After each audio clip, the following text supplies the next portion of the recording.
عمر بن عبدالعزیز کی راتیں اور دن کیسے گزرے؟ مسلح پہ بیٹھتے روتے روتے روتے وہیں سو جاتے اور روتے روتے وہیں سے اٹھتے، پر 3 بر اعظم میں ظالم کوئی نہ بچا، مظلوم کوئی نہ بچا، زکوٰۃ لینے والا کوئی نہ بچا۔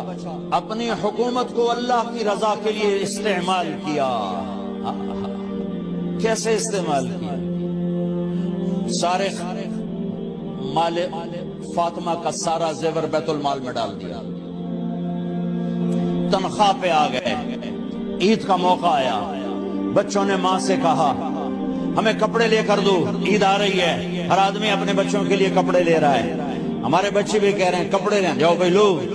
فاطمہ کے پاس عمر 3 بر اعظم کے بادشاہ کے بچے آ رہے ہیں، ماں جی عید آ رہی، کپڑے تو لے دیں، ابا سے کہیں کہ ابا سے بات کرتی ہوں۔ ابا تشریف لائے، خزانے لبالب بھرے ہوئے گندم کے ڈھیر کی طرح کہ امیر المومنین بچے کپڑے مانگ رہے ہیں۔ فاطمہ میرے پاس تو پیسے نہیں، میں کہاں سے کپڑے لے کر دوں، میرے پاس تو پیسے۔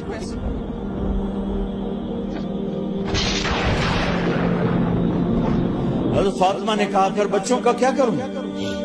کہا مجھے بھی نہیں پتا کیا کروں۔ اس کے پہلے 3 حکمرانوں نے لوٹ مار کے بازار گرم کیے، ظلم و ستم کے پہاڑ توڑے، اور آج اسی خزانے پہ ایک شخص بیٹھا ہے جو اللہ کو راضی کرنے کے جھنڈے گاڑ رہا ہے۔ تو فاطمہ نے کہا آپ ایسا کریں، اگلے مہینے کی تنخواہ ایڈوانس لے لیں، اس سے میں اپنے بچوں کو کپڑے لے دیتی ہوں، اور گھر کا خرچہ میں مزدوری کر کے گھر کی روٹی چلا لوں گی۔ ارے اپنی تاریخ پڑھو، صرف ڈرامے ہی نہ دیکھتے رہ جاؤ، صرف گانے ہی نہ سنتے رہ جاؤ، اور بھی دکھ ہیں زمانے میں محبت کے سوا۔ انہوں نے اپنے بلایا وزیر خزانہ مزاحم، اپنا ہی غلام، ہاں بھائی مزاحم ہمیں بچوں کے کپڑے چاہیے تو اگلے مہینے کی تنخواہ ایڈوانس مل جائے۔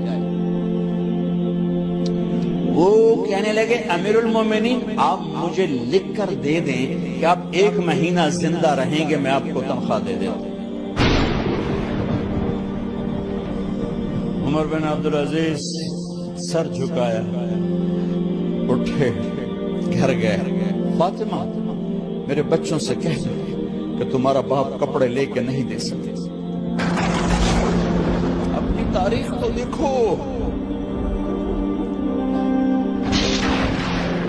عید کا دن آ گیا، خلیفہ وقت عید کی نماز پڑھاتے تھے، نمازیں بھی خلیفہ وقت پڑھاتے تھے۔ بنو امیہ کا خاندان ملنے کے لیے آ رہا ہے، سارے سرداروں کے بیٹے اعلیٰ پوشاک اعلیٰ لباس ملنے آ رہے ہیں۔ تھوڑے دیر بعد دیکھا تو بچے بھی ملنے آ رہے ہیں، امیر المومنین کی حیثیت سے بچے باپ کو ملنے آ رہے ہیں، اور ان کے جسموں پر پرانا لباس ہے۔ حضرت عمر انہیں دیکھ کر ادھر اپنے سرداروں کے بچے دیکھے تو زرق برق پوشاکیں، اپنے بچوں کو دیکھا۔ ارے اس باپ سے پوچھو جو سب کچھ کر سکتا ہو اور پھر مٹھی بند کر لے کہ نہیں میں نے حرام کی طرف نہیں جانا۔ بچوں کو دیکھا تو آنکھیں ڈبڈبا گئیں، آنکھوں میں آنسو آ گئے۔ فرمایا میرے بچوں آج تمہیں اپنے باپ سے گلہ تو ہوگا کہ آج ہمارے باپ نے کپڑے ہی نہ لے کے دیے۔ ان کے ایک بیٹے ہیں عبد الملک، ان سے بھی 4 رات آگے تھے، ان سے پہلے ہی فوت ہو گئے تھے۔ کہنے لگے ابا جان آپ کو مبارک، آج ہمارا سر بلند ہے، ہم شرمندہ نہیں ہیں، آپ کو مبارک ہو، آپ نے قومی خزانے میں بددیانتی نہیں کی ہے، ہم شرمندہ نہیں ہیں، انسانوں کو کپڑوں پہ نہیں تولا جاتا۔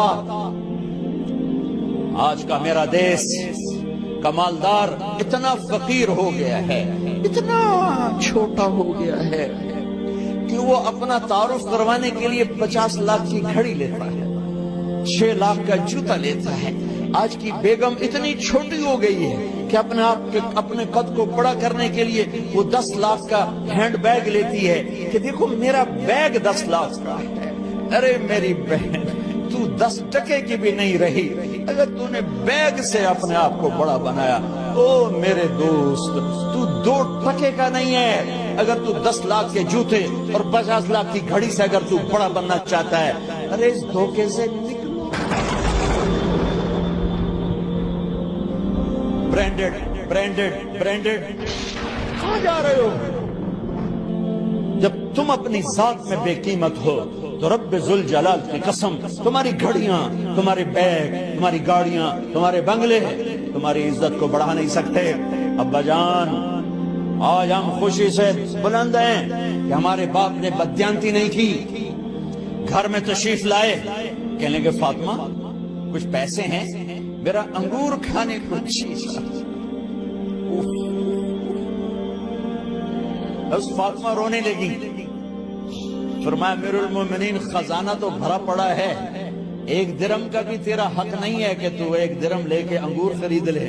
تو تڑپ اٹھے. فاطمہ میں جہنم نہیں برداشت. او میرے بھائیو، جو دن رات سود میں پھنس چکے ہو، جو دن رات جوئے شراب میں پھنس چکے ہو، کیسے اللہ کے سامنے سرخرو ہو